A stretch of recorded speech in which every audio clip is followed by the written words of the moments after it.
this is ACCG's 2020 Group Self-Insured Workers' Compensation Fund Employee Safety Grant Program Overview. Again, I'm Dan Beck, the Director of LGRMS. As you can see, my email address is there, dbeck@lgrms.com, and my phone number, office phone number. You can call me anytime, write me anytime. I'd be happy to answer any questions you have about this or any other item or questions. So let's go on to the purpose. This presentation is really just an overview of the brochure that was already distributed to you. It's going to be very similar to what we did last year, but your questions are going to be the most valuable thing. So please don't hesitate to ask me a question during the presentation. I'm sure if you have a question, more people out there have a question. So with that said, again, this program was developed with approval of the ACCG Group Self-Insurance Workers' Compensation Fund Board of Trustees. They had a little bit of a surplus, so they agreed to provide $1.5 million, $1.5 million over 3 years, 2019, 2020, and 2021. And again, we have $500,000 available to members that apply this year. Last year, I think we were somewhere around we spent approximately or distributed approximately $350,000. So we had about $150,000 of money left over. We'd like to get that all out to all eligible members. It is free money, and it's really pretty easy, as you'll find either through doing this last year or doing it again this year. It is pretty easy to obtain. Again, the premise is we will reimburse you for items, safety-related items that help you reduce workers' compensation related injuries. So, safety-related courses, personal protective equipment. That could be even COVID-19 related items. So, respirators or masks or face shields, things to that effect, body armor, fire department, turnout gear. If it can reduce a workers' compensation item, if it can protect one of your employees, more than likely it will be approved. And we're going to talk about that a little bit more later on in the presentation. So to be eligible, very simple. If you look at bullet point A, that's changed a little bit from last year. You had to be in the pool since 2014. Now, anytime any active member, you are, if you are an active member, you're eligible for the grant. Must have earned the 2020 ACCG GSI WCF safety discount. Again, and having an action plan for that in order to be approved for that safety discount, you had to have an action plan. We do change things a little bit this year with safety action plans. And we had a previous webinar on how to develop an action plan and how to conduct your loss analysis. If you want that information, I can send that to you a little later. Just send me an email requesting it. But we're requesting this year for both workers' compensation pool members and also for IRMA pool members that they're going to complete action plans. But we'll be only looking at action plans again for workers' compensation members. And again, as always, must be current in your premiums and contributions for your insurance pool membership.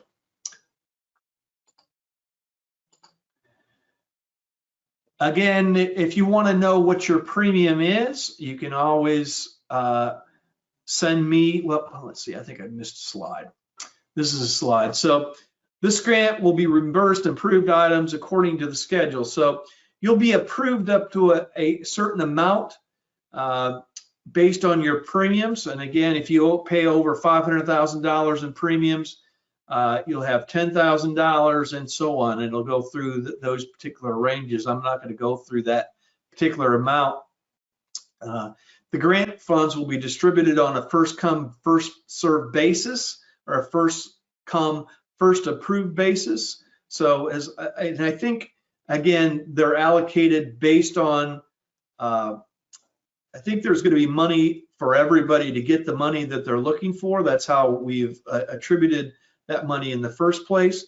But it will, if you have been approved first, you're going to get the money first. And again, the purchases must be made before December 20th or December 1st, 2020. Again, we've made a few exceptions in regards to that last year, trying to get money out. But we want you to be able to make those purchases by then. So you might be asking yourself, what is my county's, what is my employer's amount of premium? And if you're doing that, then we want you to just ask me. You can talk to your internal insurance contact, which should have that information, or you can just send me an email requesting that information, and I'll send that to you. Again, the way this works with the reimbursement amount is you will, again, you're going to request some based on that. You will send in your proof of purchase. Well, we'll send approval of that. You'll send your proof of purchase, and then we will reimburse you on that amount up to the amount that you have available within the grant program. So again, two other requirements, your safety action plan, we'll be looking at that. And again, as I said previously, we did a webinar on completing your loss analysis and completing your safety action plan. We're doing things a little bit differently this year, where we're trying to improve the quality of those action plans. And ultimately, we would love to see this grant tied to your safety action plan. So for instance, let's say that motor vehicle related incidents are your #1 issue within your county, within your organization. Maybe you're going to purchase training. Maybe you're going to purchase devices that help you with those particular motor vehicle incidents. Whatever it is, we'd love to see your this grant really be focused towards your safety action plan, but we'll be reviewing those. And then the other thing that we'll be looking at for is SOP or policies related to some of the items that you request. So let's say that you're going to get trenching equipment. Before providing you with that trenching equipment, I want to make sure that you have a policy related to it, stating that you're going to use that particular equipment in a particular way. Or let's say that you want SCBAs, self-contained breathing apparatus for the fire department. I would want to make sure that you have a policy in place to ensure that you're being able to control the risks associated with those SCBAs, the training, the maintenance, so that they will just not be set aside and not used. Again, we'll be looking for anything that's probably big dollar equipment that requires some specific usage policies. So trenching equipment, AEDs, body armor, those are the things that we'd be looking for specific policies on. And again, if you have any questions regarding that, just send me an email. Be happy to let you know what things we'd be looking for or not. Again, procedures for applying, again, completely, all you really need to do is two things, send in two things. One, complete your employee safety grant application, and I'll show you that. You can find that on the ACCG website if you'd like, and I'll send out a link to that later with the recording of this presentation and the presentation itself. Again, you want to, and we'll go through how I'd like to see you complete that. A copy of the safety action plan or your safety action plan completed. Within that application, you should include a list of items and their expected costs. You can purchase the items before you send in your application, but it's not necessarily guaranteed you're going to get refunded for that money. So I would suggest that you send in just a list of what you're looking for, and then we can approve those and you can purchase those later. We'll talk about that a little bit later. Again, submit those applications and requested documentation to ACCG Insurance at accg.org between May 1st, 2020 and August 30th, 2020. So those are the very important dates. That's when we'll be accepting those particular applications. Once you've sent in your application, we'll send you an email, an initial review email. It'll be sent out by Courtney Scepter, who is our administrative assistant within LGRMS. It'll basically say, hey, either we've received it and everything's good, or we received your application and we need the following. Maybe it hasn't been signed by your chairman or executive director. Maybe we need a specific policy. Maybe we need your action plan. Whatever that might be, we'll be asking you for additional information, but we'll confirm that we've received your application and we'll go from there. Here's a question from Ashley Ambercrombie. I have something to add on the amounts. I'll let Ashley speak. Let's see if I can get Ashley going. Ashley, you out there? I'm here. Can you hear me? I can hear you. Awesome. I just wanted to add a little clarification on the amounts. Would you mind going back a few slides? Sure. On that? And just to let everybody know, we did send out an email to the insurance contacts and the safety contacts Monday a week ago. So March 30th, you would have received an email that spoke about the Employee Safety Grant Program. It included the requirements document as well as the application, and that's probably where you heard about this webinar. We have actually increased most of these amounts that are shown here, and as Dan mentioned, it's actually based on your 2020 premium. So we tried to make it a little easier so you didn't have to go way back to look at 2014. But some of those amounts will be increased, and our goal in that, as Dan mentioned earlier, we only had about 350,000 out of the $500,000 spoken for in 2019. So that 150,000 was not used by the members. It was left on the table. And the board of the workers' comp program decided to use that for the sheriff's loss control, because we have several initiatives there due to their frequency and severity of some of their claims. We're using that to focus attention on those areas. But this year, we'd really like to be able to give out the full $500,000 for these grants. And so we're hoping, by virtue of, again, advertising this, it's as easy as it was last year, and then increasing some of those amounts, that we'll give out the full $500,000. We'd like for everybody to take advantage of it. Very good. And my apologies for not putting it in there, but the brochure has the correct graph. Okay. Right. My apologies for that, but thank you for interrupting me. I appreciate that. Ashley, anything else before we go on? That's it. Thank you. Thank you so much. Let's keep on going. Again, we talked about the review. Again, distribution of grant funds. This is kind of an estimate, but we did a pretty good job of meeting these expectations last year.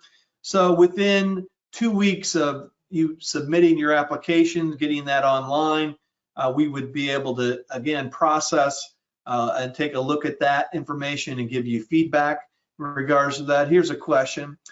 Can you resend Burroughs information? Don't remember seeing it. So I will take that into consideration. Ashley, if you could send Burrough County's information to Michelle Thrasher, she is requesting that.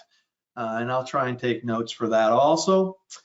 But within, again, the first 2 weeks, we'll process your application. Again, each fully completed request will be processed and order received. Again, trying to get those in as quickly as possible.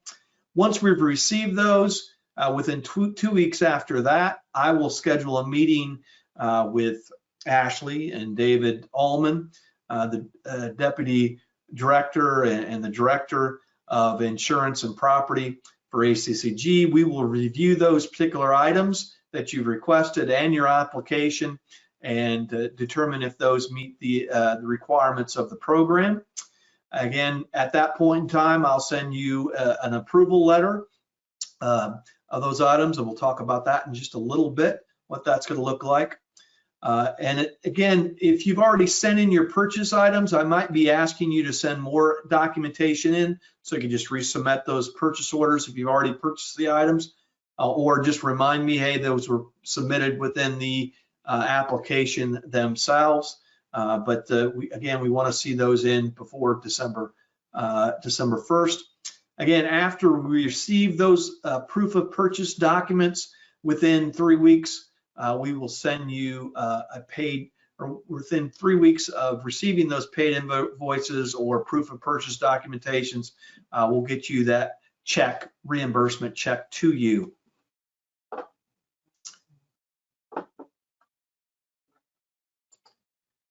This is an approval letter, and again, this will be sent to the person, the grant contact, and we'll talk about that a little bit later. But there'll basically be two bullet point items on here, the amount that you've been approved up to, and that's going to be typically either the amount you've been approved for within the brochure that you have, or the amount of money that you estimated, whichever is lower. Again, we want to get you the full amount, so you're always eligible to get up to the amount that you have been approved for. But we'll, if you're available for, let's say $10,000 and you've only requested $6,000, that's what I'm going to say that you've been approved up to. But if you want to increase that, just let me know. We'll try and get that for you. I'll also have the amount that you are not approved for, and that's items that don't meet that requirement. So if you look at the email below, it talks about 2 items: in-car cameras and body cameras. Although those are both very good items, but they're specifically really related to reduction of liability related issues, and they wouldn't meet the requirement for workers' compensation. We'd have a hard time justifying those. So we'll tell you, hey, out of those 10 items you requested, 2 of those items aren't going to be approved. So, and that's the reason for that I would suggest not purchasing these items until you've received approval. This is the application, the grant application, the 2020 grant application, and we're going to go through what I would like to see in regards to that application. Again, you can find that. I will send you a link to that in this webinar or in an email after this webinar, but you can also find this on the ACCG website. This is a very important section. This is the contact information. Who's going to be your contact? This is the person that I will be sending all communication to, that Courtney Stepter will be sending all communication to. If we have a question, we'll be either writing you via email or picking up the phone and calling you. So it's extremely important that you write things clearly. Your phone number, your email address. If the clearer that, the more concise those things are, the more likely we are to have better communication with you and making sure that's accurate. This is a section for items requested for reimbursement. So you don't have to give a brand name or name a specific item, but we'd really like to see kind of general names. So like body armor, or you don't have to put Billy Bob's body armor, just whatever that body armor is. You can, again, if you're going to get trenching equipment, you can just say general equipment. The next question, again, we want you to be as specific as possible. So how will this item reduce workers' compensation risk? Again, the example I have there, body armor will reduce the sheriff's risk of deputies of being shot. Again, it seems self-explanatory. Body armor does that, but the more of an explanation you can provide it, the easier it is for us to approve it. Sometimes we're not necessarily aware of what that will do. So, if you got trenching equipment or SCBAs, whatever it is, the better you can provide an explanation, the better it is. Does everything have to fit within this chart? No. So if you want to put this on a separate piece of paper and provide a more in-depth explanation, please do so. Estimated costs. Again, you can use your best judgment. You don't have to be exact by any means, because even if, as long as you're not purchasing it, you're probably not going to be able to provide an exact cost anyhow.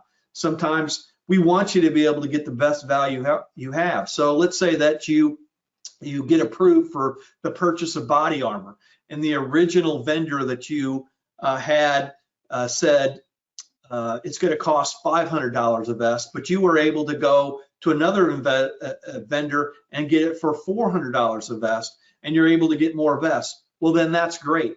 So you would be approved. As long as the line item is approved, you'll be able to work out whatever amount of money you have for all the items that have been approved.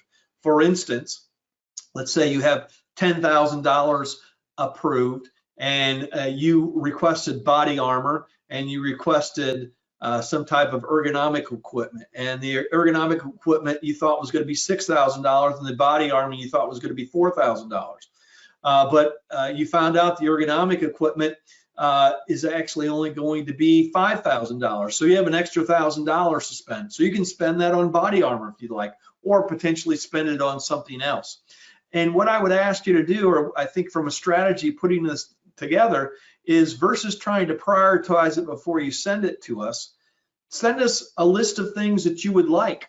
And once we approve those, then you can reprioritize and purchase those items and send then those proof of purchase. So again, that's a great strategy to ensure you have the flexibility to buy and purchase those things based on the amount of money available. Again, if you've been approved for an item, you can buy all $10,000 worth of body armor. You don't have to buy all the things that you're looking for. And a lot of people made those choices last year after things had been approved. But we want you to take a full advantage of this grant and the opportunities it's providing to you. Again, item selection. Ideally, it would follow your action plan. So if your action plan identifies a specific risk within a specific department, would love to see this money being spent towards that. But there are other risks out there. If you see other things that are out there that you think will have a better impact in regards to reducing risk for your members, or be able to help you out in any manner, please do that. So let's say, for instance, we have the COVID-19 issue, and let's say that you will need to get personal protective equipment related to that.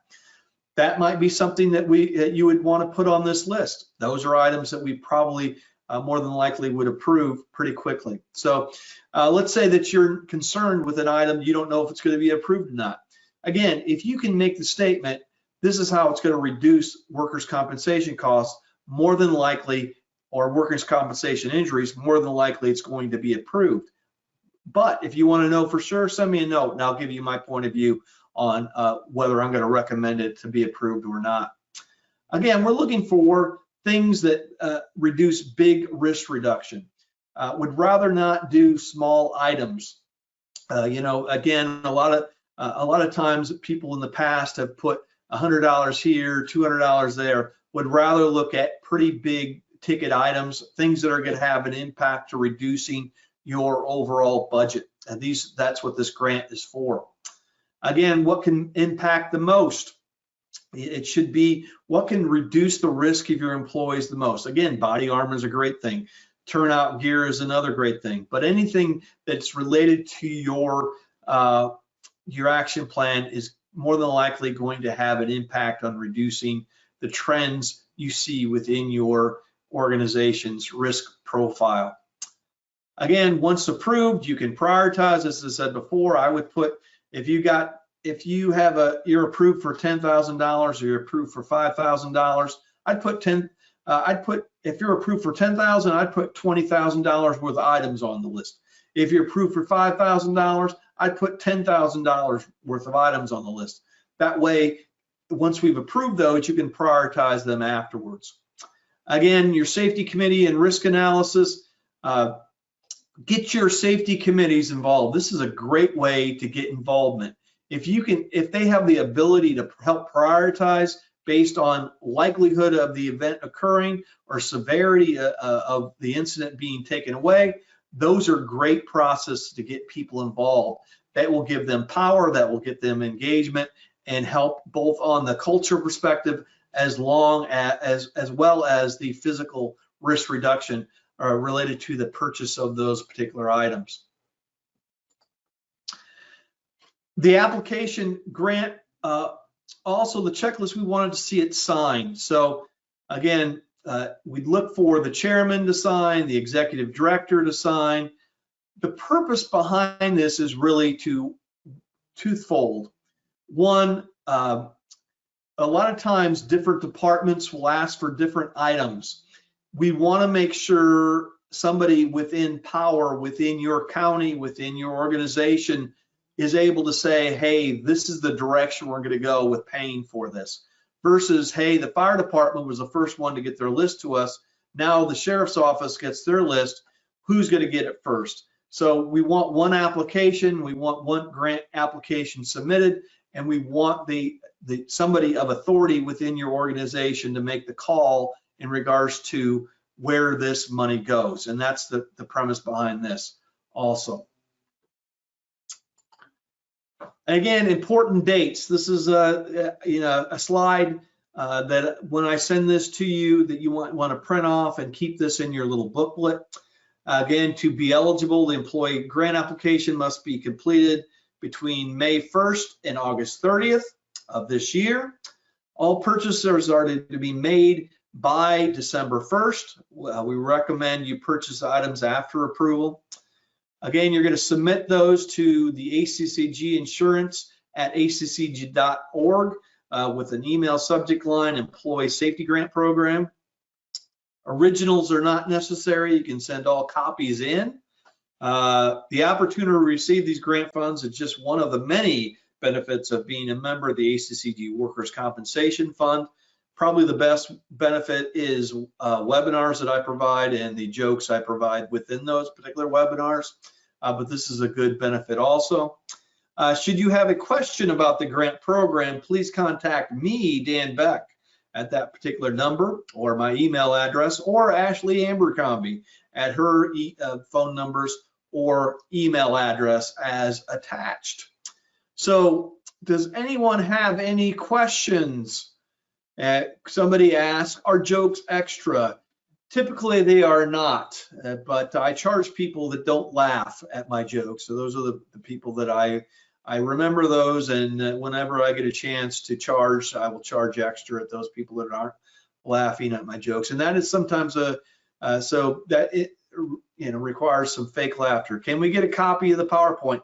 I will be sending a copy of the PowerPoint to all those that registered, along with a recording of the webinar, along with a link to the application and the brochure. Any other questions? All good questions. Does the website have a fillable PDF? Yes, it does, and that will be the link I send you. Again, gotta thank you. So anybody else have any questions or comments?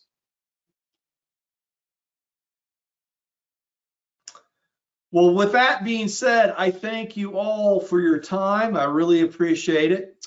We are, again, in unique times right now, so please, please keep yourselves and your employees safe and healthy. If there's anything we can do to assist you on your mission to keep those people safe and healthy, let us know. You're always able to reach me via my office phone or via email. There is no question that's too small, no question that you have that somebody else hasn't had before. So please don't hesitate to ask me anytime or anything you need. Be happy to help you. With that being said, I'll let you all get back to your work. I thank you so very, very much. Have a great rest of the day and be safe and healthy.